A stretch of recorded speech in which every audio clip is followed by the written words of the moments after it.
Keuangan adalah salah satu aspek terpenting dalam hidup kita, dan memahami dasar-dasar keuangan bisa membuat perbedaan besar.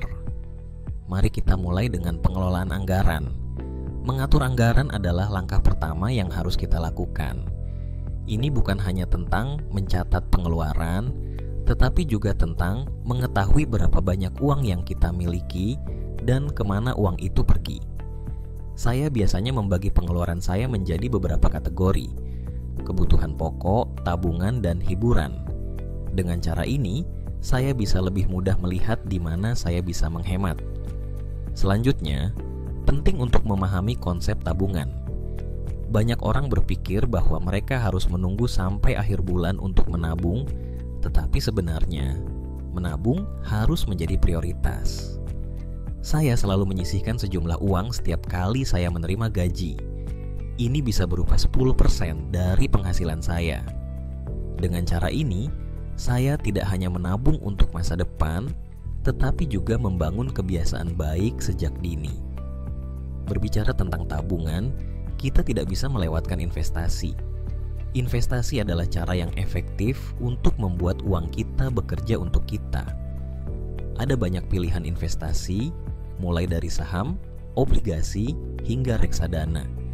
Saya pribadi lebih suka reksadana karena lebih aman dan dikelola oleh profesional. Namun, penting untuk melakukan riset sebelum berinvestasi. Jangan hanya mengikuti tren, tetapi pahami risiko dan potensi keuntungan dari setiap jenis investasi. Selain itu, kita juga harus menyadari pentingnya memiliki dana darurat. Dana darurat adalah simpanan yang bisa kita gunakan dalam situasi mendesak, seperti kehilangan pekerjaan atau biaya medis yang tidak terduga.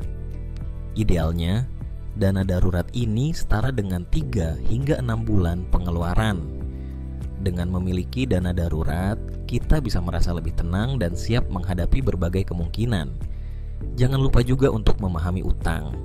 Utang bisa menjadi alat yang berguna jika digunakan dengan bijak, tetapi bisa juga menjadi beban jika tidak dikelola dengan baik. Saya selalu berusaha untuk membayar utang saya tepat waktu dan tidak mengambil utang yang tidak perlu. Jika kita memiliki utang, prioritaskan untuk membayar utang dengan bunga tinggi terlebih dahulu. Terakhir, pendidikan keuangan adalah kunci. Saya selalu berusaha untuk belajar lebih banyak tentang keuangan, baik melalui buku, seminar, atau bahkan podcast. Pengetahuan adalah kekuatan, dan semakin kita tahu tentang keuangan, semakin baik kita dapat mengelola uang kita.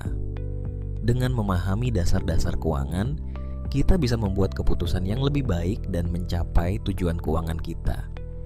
Jadi, mari kita mulai mengelola keuangan kita dengan bijak. Ingat, keuangan yang sehat adalah fondasi untuk masa depan yang lebih baik.